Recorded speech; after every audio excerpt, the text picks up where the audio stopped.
ഈ പത്രസമ്മേളനത്തിൽ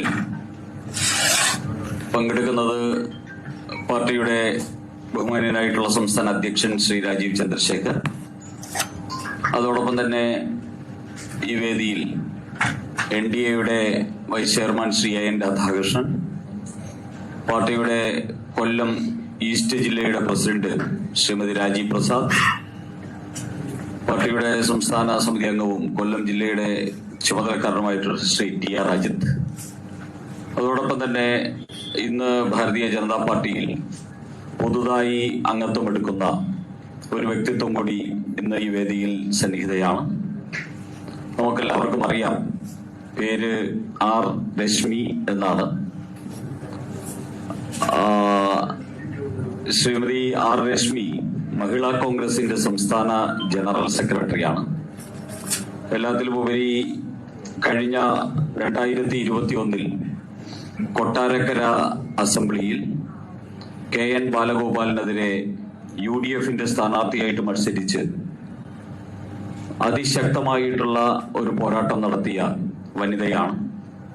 അതിനു മുമ്പ് കൊട്ടാരക്കരയിലെ കുളക്കട ഗ്രാമപഞ്ചായത്തിന്റെ അംഗമായിരുന്നു 2005 മുതൽ 2010 വരെയും 2010 മുതൽ 2015 വരെയും കുളക്കട ഗ്രാമപഞ്ചായത്ത് മെമ്പറായിരുന്നു. അതോടൊപ്പം തന്നെ അതിനുശേഷം ജില്ലാ പഞ്ചായത്ത് മെമ്പറായിരുന്നു.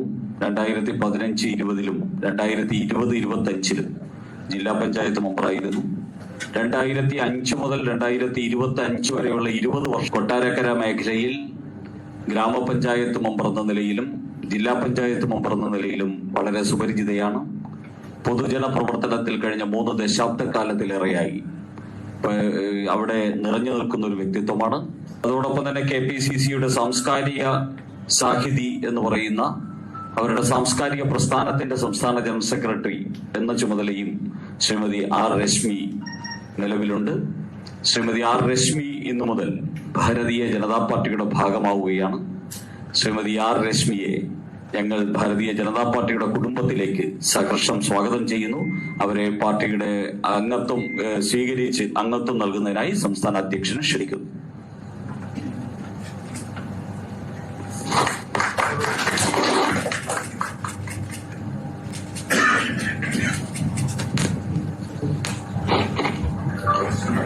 നമ്മളോട് 2 വാക്ക് സംസാരിക്കാനായിട്ട് പാർട്ടിയിലേക്ക് പുതുതായിട്ട് അംഗത്വമെടുത്ത ശ്രീമതി R രശ്മിയെ ബഹുമാനപൂർവ്വം ക്ഷണിക്കുന്നു. ഏറ്റവും ബഹുമാന്യനായിട്ടുള്ള ഭാരതീയ ജനതാ പാർട്ടിയുടെ സംസ്ഥാന പ്രസിഡന്റ്, ഞാൻ ഏറെ ആദരവോടുകൂടി നോക്കിക്കാണുന്ന ബഹുമാന്യനായിട്ടുള്ള രാജീവ് ചന്ദ്രശേഖർജി,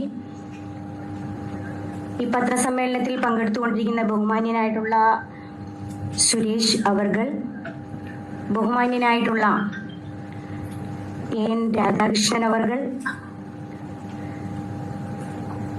കൊല്ലം ഈസ്റ്റ് ജില്ലയുടെ ജില്ലാ അധ്യക്ഷ കൂടിയായിട്ടുള്ള രാജീവ് പ്രസാദ്, ബഹുമാന്യനായിട്ടുള്ള കൊല്ലം ജില്ലയുടെ ചാർജ് വഹിക്കുന്ന സംസ്ഥാന കമ്മിറ്റി അംഗം ബഹുമാന്യനായിട്ടുള്ള അജിത് ഏട്ടൻ, ഏറ്റവും ബഹുമാന്യരായിട്ടുള്ള പ്രിയപ്പെട്ട മാധ്യമ സുഹൃത്തുക്കളെ, എന്നോടൊപ്പം ഇവിടെ എത്തിച്ചേർന്നിട്ടുള്ള കുളക്കടയിൽ നിന്ന് എത്തിച്ചേർന്നിട്ടുള്ള എൻ്റെ പ്രിയപ്പെട്ട സഹോദരന്മാർ, ഏറെ പ്രിയമുള്ളവർ, വളരെയധികം സന്തോഷത്തോടു കൂടിയാണ് ഞാൻ ഇനി പത്രസമ്മേളനത്തിൽ പങ്കെടുത്തുകൊണ്ടിരിക്കുന്നത്.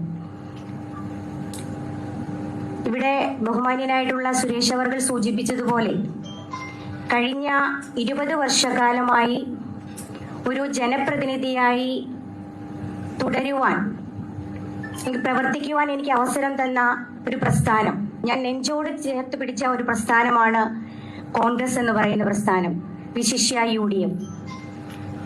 കഴിഞ്ഞ 2021 നടന്ന നിയമസഭാ തെരഞ്ഞെടുപ്പിന് ശേഷം കൊട്ടാരക്കരയിൽ എനിക്കുണ്ടായ തിക്ത അനുഭവങ്ങളാണ് ആ പ്രസ്ഥാനത്തിൽ നിന്ന് വേറിട്ട് നിൽക്കാൻ എന്നെ പ്രേരിപ്പിച്ചത്. നമുക്കറിയാം, ഒരു തദ്ദേശ സ്വയംഭരണ സ്ഥാപനങ്ങളിലേക്കുള്ള തെരഞ്ഞെടുപ്പിൽ മത്സരിക്കുക എന്ന് പറയുന്നത് അത്ര വലിയ ക്യാൻവാസ് ഒന്നുമല്ല. നിയമസഭ പോലുള്ള ഒരു വലിയ ക്യാൻവാസിൽ മത്സരിക്കുക എന്നുള്ളത് ഒരു സാധാരണക്കാരിയായ എന്നെ പോലുള്ളവരെ സംബന്ധിച്ചിടത്തോളം വളരെയധികം ബുദ്ധിമുട്ടുള്ളതാണ്. ഞാൻ മത്സരിച്ചത് KN ബാലഗോപാൽ എന്ന് പറയുന്ന ഒരു വലിയ പ്രമുഖനോട് കൂടിയായിരുന്നു. മത്സര രംഗത്തേക്ക് കടന്നു വന്നപ്പോൾ പൊതുസമൂഹം എന്നെ രണ്ട് കൈയും നീട്ടി സ്വീകരിച്ചു.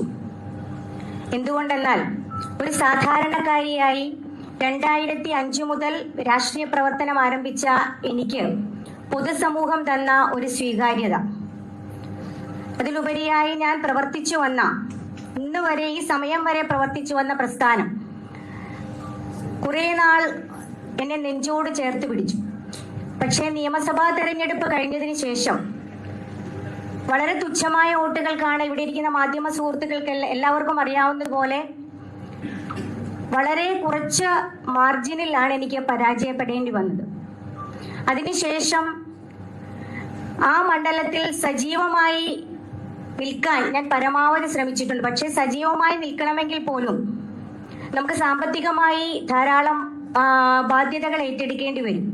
രാവിലെ മുതൽ, നമുക്കറിയാം, ഒരു പൊതുപ്രവർത്തകരെ സംബന്ധിച്ചിടത്തോളം രാവിലെ മുതൽ രാത്രി വരെ പൊതുപ്രവർത്തനം നടത്തണമെങ്കിൽ നമ്മൾ പൊതുപ്രവർത്തന മേഖലയിലേക്ക് ഇറങ്ങിക്കഴിഞ്ഞാൽ നമ്മുടെ അടുത്തേക്ക് സാധാരണക്കാരായ ധാരാളം ആൾക്കാർ എത്തിച്ചേരും. അവരെ എല്ലാം സംരക്ഷിക്കുക എന്നുള്ളത് നമ്മളെ വളരെ ബുദ്ധിമുട്ട് അനുഭവിക്കുന്ന ഒന്നായിരുന്നു. എങ്കിലും അതെല്ലാം പിടിച്ചു നിന്നുകൊണ്ട്, തരണം ചെയ്തുകൊണ്ട് ആ നിയോജക മണ്ഡലത്തിൽ ഉടനീളം ഓടി നടക്കാൻ എനിക്ക് സാധിച്ചിട്ടുണ്ട്. കൊടിക്കുന്നിൽ സുരേഷ് MP എന്ന് പറയുന്ന അദ്ദേഹം എന്നോടൊപ്പം ചേർന്ന് നിന്നുകൊണ്ട് കഴിഞ്ഞ തെരഞ്ഞെടുപ്പിൽ എനിക്ക് സീറ്റ് കിട്ടാൻ അവസരം ഉണ്ടാക്കി തന്ന ഒരു മനുഷ്യനാണ്. അദ്ദേഹത്തെ മറന്നു പോവാൻ എനിക്ക് കഴിയില്ല. പക്ഷേ അദ്ദേഹത്തെ നിയന്ത്രിക്കുന്ന ഒരു പ്രത്യേക വിഭാഗം കൊട്ടാരക്കരയിൽ അദ്ദേഹത്തെ തളച്ചിട്ടിരിക്കുകയാണ്. അദ്ദേഹത്തിനൊന്നും ചെയ്യാൻ വയ്യാത്ത രീതിയിൽ കൊട്ടാരക്കരയിൽ അദ്ദേഹത്തിന് എന്തൊക്കെയോ കൂച്ചുവിലങ്ങുകളാണ് ഉണ്ടായിട്ടുള്ളത്. അദ്ദേഹത്തെ മറന്നുകൊണ്ട് എനിക്ക് ഒരിക്കലും മുന്നോട്ട് പോകാൻ പറ്റില്ലെങ്കിലും അദ്ദേഹം എനിക്ക് തന്ന സ്നേഹവും വാത്സല്യവും പൊതുപ്രവർത്തന മേഖലയിൽ പ്രവർത്തിക്കാൻ തന്ന അവസരമൊന്നും ഒരിക്കലും ഞാൻ മറക്കില്ല. അതിലുപരിയായി ഞാൻ മഹിളാ കോൺഗ്രസിന്റെ സംസ്ഥാന ജനറൽ സെക്രട്ടറി ആയിരുന്നു. ആ സമയങ്ങളിൽ advocate Jebi Mather MP madam തന്ന സ്നേഹവും എന്റെ സഹപ്രവർത്തകർ തന്ന സ്നേഹവും വാത്സല്യവുമെല്ലാം ഞാൻ നന്ദിയോടെ സ്മരിക്കുന്നു. അതിലുപരിയായി ഞാനൊരു KPCC സംസ്കാര സാഹിതിയുടെ സംസ്ഥാന ജനറൽ സെക്രട്ടറി ആയി. നിയമസഭയിൽ മത്സരിച്ചതിന് ശേഷമാണ് ആ അവസരവും എന്നെ തേടി വന്നത്.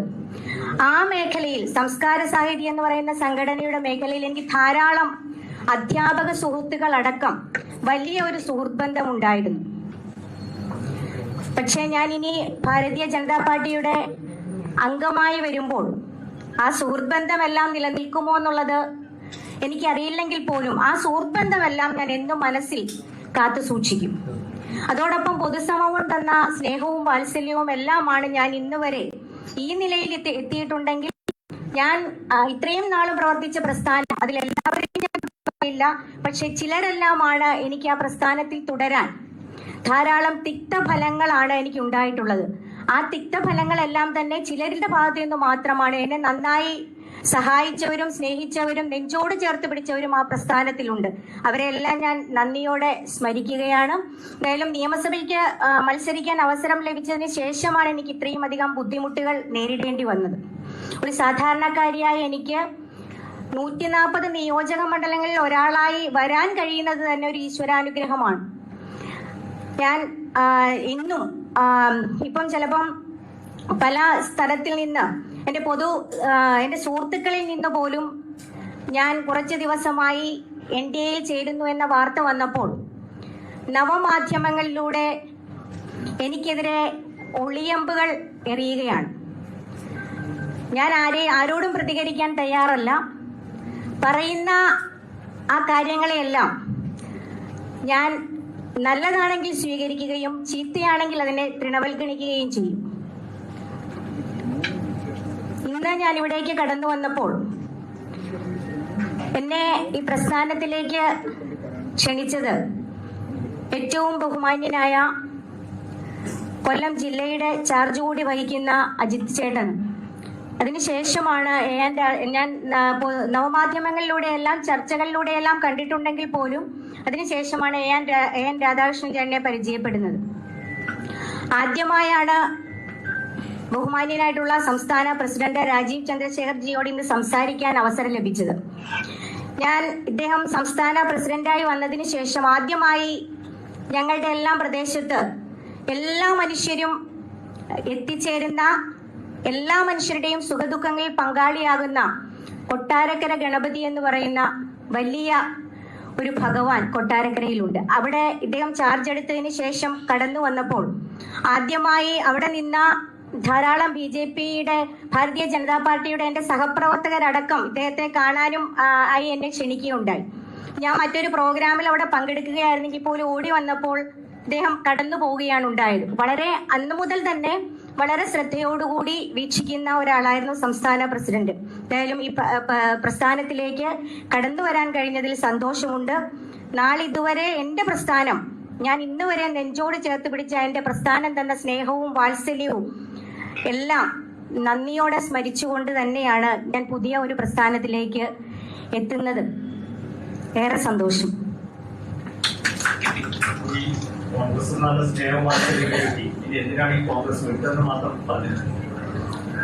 കോൺഗ്രസിലെ ചില ഭാഗത്തു നിന്നുണ്ടായ തിക്തഫലങ്ങളാണ് ഈ പ്രസ്ഥാനത്തിൽ നിന്ന് വിടാൻ എന്നെ പ്രേരിപ്പിച്ചത്.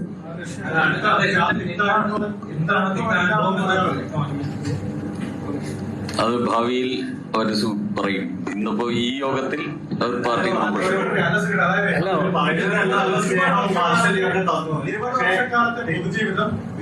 ദീർഘകാലം പഞ്ചായത്ത് അംഗമായി തുടർന്നു, ജില്ലാ പഞ്ചായത്ത് അംഗമായി, നിയമസഭാ തെരഞ്ഞെടുപ്പിൽ മത്സരിപ്പിച്ചു.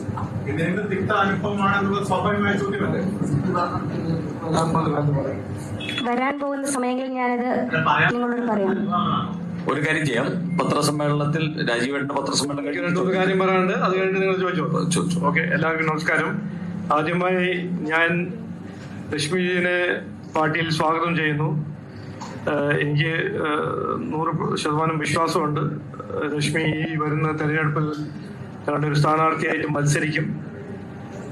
അപ്പോൾ ഒരിക്കൽ കൂടി സ്വാഗതം പറയുന്നു.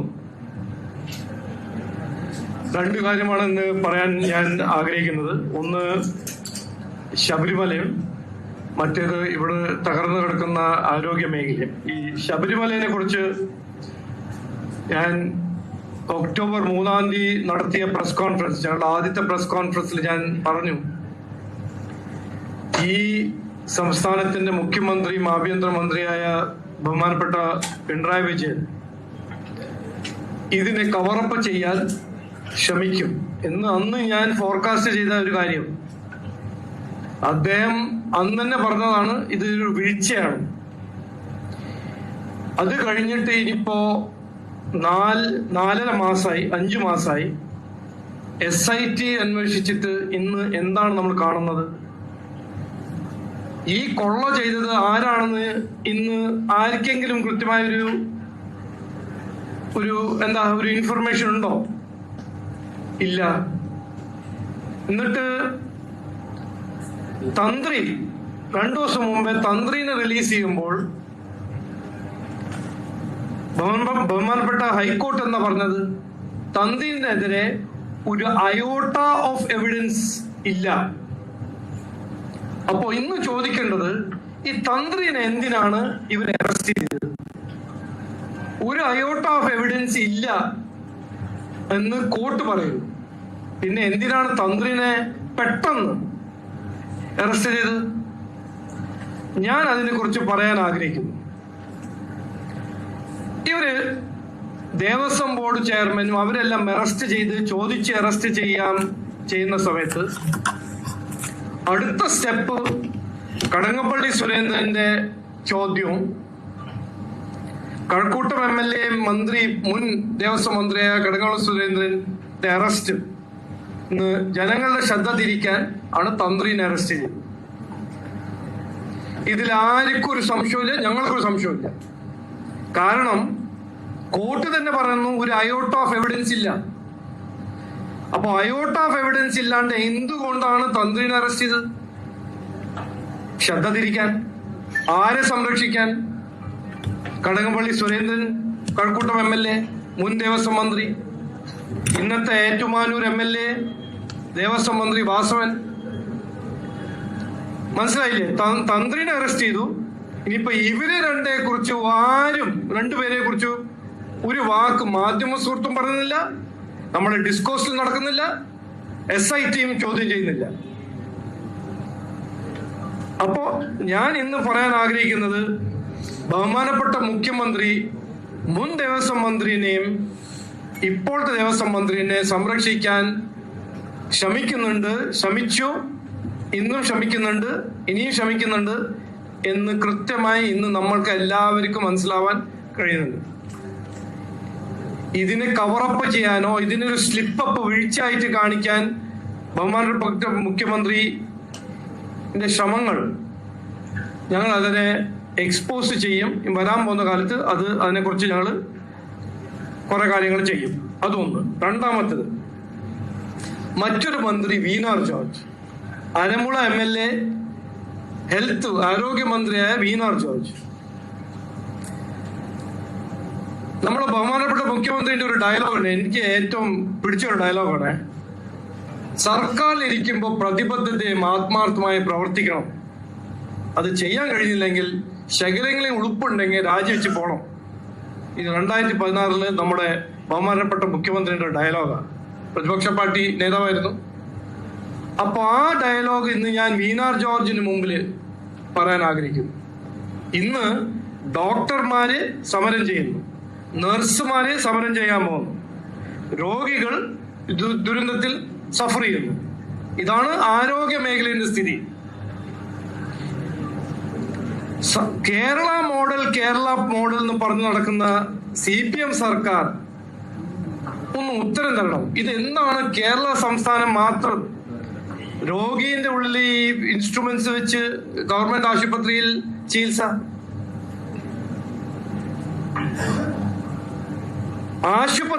ഗവൺമെന്റ് ആശുപത്രികൾ ഇന്ന് ഒരു പ്രിമിറ്റീവ്, ഒരു പഴയ കാലത്തെ പൊളിഞ്ഞു കിടക്കുന്ന ട്രീറ്റ്മെന്റ് സെന്റേഴ്സ് ആയിട്ട് മാറ്റിയ ആരോഗ്യമന്ത്രിയാണ് വീണാർ ജോർജ്. അപ്പൊ രാജിവെച്ച് പോണ്ടേ? ഡോക്ടർമാര് സമരം ചെയ്യുന്നു, രോഗികളെ ദുരന്തത്തിലാക്കുന്നു, നഴ്സുമാര് സമരം ചെയ്യുന്നു, ആശുപത്രിയിൽ മരുന്ന് വാങ്ങാൻ കാശില്ല, എക്വിപ്മെന്റ് വാങ്ങാൻ കാശില്ല, രോഗികൾ ഗവൺമെന്റ് ആശുപത്രിയിൽ പോയി മരിക്കുന്നു. അപ്പൊ 10 കൊല്ലം മുമ്പേ എല്ലാം ശരിയാവും എന്ന വാഗ്ദാനം കൊടുത്ത് 10 കൊല്ലം ഭരിച്ച CPM സർക്കാർ ഇന്ന് ഒന്നായി തുടരാമെന്ന് പറയുമ്പോൾ എന്ത് തുടരാം? ഇതാണോ തുടരേണ്ടത്? അപ്പോ രാജിവെക്കണം. വീണാർ ജോർജിന് ശകലം ഉളുപ്പുണ്ടെങ്കിൽ, ഇത് ബഹുമാനപ്പെട്ട മുഖ്യമന്ത്രി തന്ന ഒരു ഉപദേശമാണ്, വീണാർ ജോർജ് രാജിവെക്കണം എന്നാണ് എനിക്ക് പറയാനുള്ളത്. ഇനി ചോദിച്ചോളൂ. തന്ത്രിയുടെ പുള്ളിയുടെ കാര്യത്തിൽ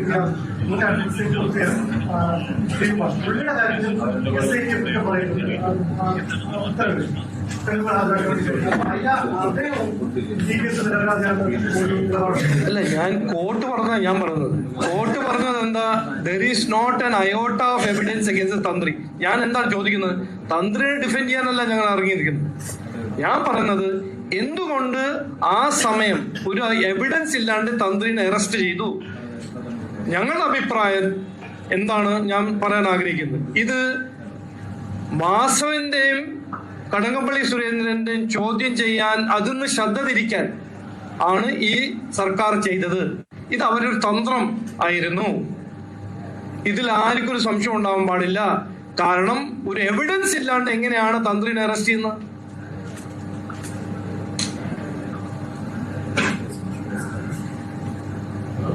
ഇതൊരു മോശ കേസാണ്. ഇവിടെ തൊഴിലുകൾ കണ്ടെത്താൻ വേണ്ടി കഴിഞ്ഞിട്ടില്ല. ഈ മുതൽ വ്യക്തി ഏതെങ്കിലും തരത്തിലുള്ള ലാഭം ഉണ്ടാക്കിയതായി കണ്ടെത്താൻ വേണ്ടി കഴിഞ്ഞിട്ടില്ല.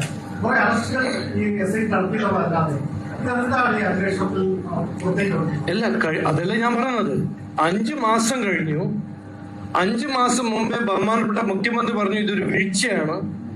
അദ്ദേഹം അന്ന് തന്നെ പ്രീ ഡിറ്റർമിൻ ചെയ്തതാണ്. ആഭ്യന്തരമന്ത്രിയായ മുഖ്യമന്ത്രി SIT ആര് കീഴാണ്? ആഭ്യന്തരമന്ത്രിയുടെ കീഴല്ലേ? അദ്ദേഹം തന്നെ സെപ്റ്റംബറിൽ പറഞ്ഞു ഇതൊരു വീഴ്ചയാണ്. പിന്നെന്താ പോലീസ് ചെയ്യാൻ പോന്ന്? 5 മാസം ഒന്നും കണ്ടുപിടിച്ചിട്ടില്ലല്ലോ. പക്ഷെ അവിടെ മോഷണം നടന്നിട്ടുണ്ട്, കൊള്ള നടന്നിട്ടുണ്ട്, ആർക്കും സംശയമുണ്ടോ? അതിന്റെ പിന്നിൽ ആരായിരുന്നു? 5 മാസം പോരെ ഇത് കണ്ടുപിടിക്കാൻ? അത് പോരെങ്കിൽ CBI കൊടുക്കുക. നമ്മുടെ ഹോം മിനിസ്റ്റർ അമിത്ഷാജി ഇവിടെ വന്നപ്പോ പറഞ്ഞല്ലോ, ഒരു സിമ്പിൾ ചാലഞ്ച് മുഖ്യമന്ത്രിയുടെ മുമ്പിൽ വെച്ചല്ലോ. നിങ്ങൾക്ക് ഇത് സിൻസിയർ ആയിട്ട് ഇത് അന്വേഷിക്കണം ഉണ്ടെങ്കിൽ ഇതൊരു മൾട്ടി ജൂറിസ്ഡിക്ഷൻ ക്രൈമാണ്. അത് ചെന്നൈന്റെ ഒരു ഭാഗമുണ്ട്, കർണാടകന്റെ ഒരു ഇൻവോൾവ്മെന്റ് ഉണ്ട്. CBIക്ക് റെഫർ ചെയ്യും. അത് എന്തുകൊണ്ട് ചെയ്യുന്നില്ല? അത് നിങ്ങൾ തന്നെ ചോദിക്കണം. മുഖ്യമന്ത്രിയോട് ഇന്ന് മുതൽ ചോദിക്കേണ്ടത്, നിങ്ങൾ എന്തുകൊണ്ട് CBI വഴി ഇത് അന്വേഷിക്കുന്നില്ല? നിങ്ങളുടെ SIT ഫെയിൽ ചെയ്യുന്നുണ്ടല്ലോ. SIT 5 മാസം കഴിഞ്ഞിട്ട് ഇതുവരെ ഒന്നും കണ്ടുപിടിച്ചിട്ടില്ലല്ലോ.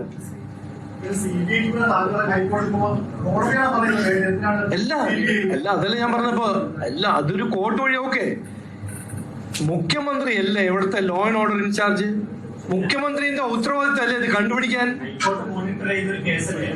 സംസ്ഥാന സർക്കാരിനാണോ ഒരു അല്ല, ആരാ പറഞ്ഞ് സംസ്ഥാന സർക്കാരിന് ഇത് റെഫർ ചെയ്യാൻ പാടില്ലെന്ന്? ഇതാരാ? ഹൈക്കോർട്ട് എന്ത് എന്താ SIT എന്താ കണ്ടുപിടിച്ചിരിക്കുന്നത്? ഞാൻ എന്താ പറഞ്ഞത്? നിങ്ങൾ മനസ്സിലാവുന്നില്ല ഞാൻ പറഞ്ഞത് എന്താണ്? ഞാൻ പറയുന്നത് 5 മാസമായില്ല SIT അന്വേഷണം. എന്തെങ്കിലും കണ്ടുപിടിച്ചോ? ആരാണ് ഇത് നടത്തിയത്? കണ്ടുപിടിച്ചോ? ഹൈക്കോടതിക്ക് മനസ്സിലാവും. ഇത് നമ്മൾക്ക് മനസ്സിലാവുന്നില്ലേ? അതെ, ആ അന്വേഷണത്തിൽ എന്തെങ്കിലും പോരായ്മ ഉണ്ടെങ്കിൽ പോരായ്മ നമ്മൾ ബ്ലൈൻഡ് ആണോ? അല്ല അത് ഹൈക്കോടതിയിൽ പോയിട്ട് ലോയർമാരെ ചോദിക്കട്ടെ. ഞാനൊരു സിറ്റിസൺ അല്ലേ? 5 മാസം കഴിഞ്ഞിട്ട് ഇത് ഞാൻ വിശ്വാസിയല്ലേ?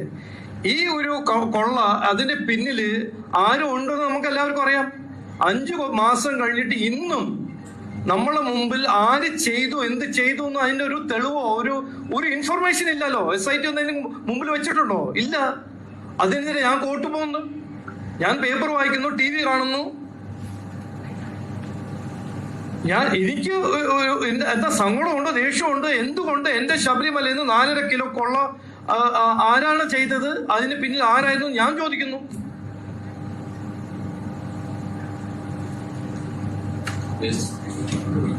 അപ്പോ എല്ലാവർക്കും എന്തോ അത് പറഞ്ഞുതരാം. ഇലക്ഷന് മുമ്പ് ഞാൻ പറഞ്ഞുതരാം. ഞങ്ങളെല്ലാം പറഞ്ഞുതരാം. എല്ലാവർക്കും നന്ദി, നമസ്കാരം. എല്ലാവർക്കും നമസ്കാരം. ഈ ദേശീയ ജനാധിപത്യ സഖ്യം, അതിലേക്ക് ഒരുപാട് കക്ഷികൾ, വിവിധങ്ങളായ കക്ഷികൾ ചേർന്നുകൊണ്ടിരിക്കുന്ന ഒരു കാലയളവാണ്. ഈ നിയമസഭാ തെരഞ്ഞെടുപ്പിന്റെ പശ്ചാത്തലത്തിൽ ദേശീയ ജനാധിപത്യ സഖ്യത്തെ ശക്തിപ്പെടുത്തുന്നതിന് വേണ്ടി ചെറുതും വലുതുമായ ഒരുപാട് കക്ഷികളെ ഞങ്ങൾ പ്രതീക്ഷിക്കുന്നു. ഈ കാലയളവിൽ ശ്രീമാൻ മുണ്ടല പ്രസാദ് നേതൃത്വം കൊടുക്കുന്ന ജനശക്തി പാർട്ടിയെ NDAയുടെ ദേശീയ ജനാധിപത്യ സഖ്യത്തിന്റെ അസോസിയേറ്റ് മെമ്പറായി ബഹുമാനായ രാജീവ് ചന്ദ്രശേഖർജി നാമനിർദ്ദേശം ചെയ്തിട്ടുണ്ട്. അങ്ങനെ ജനശക്തി പാർട്ടിയെ കൂടി ഇതിന്റെ അസോസിയേറ്റ് മെമ്പറായി ഞങ്ങൾ ദേശീയ ജനാധിപത്യ സഖ്യത്തിൽ സ്വാഗതം ചെയ്യുന്നു എന്ന സന്തോഷകരമായ ഒരു വാർത്ത കൂടി ഇതിനോടൊപ്പം അറിയിക്കുക. Okay, thank you. എല്ലാവർക്കും നമസ്കാരം.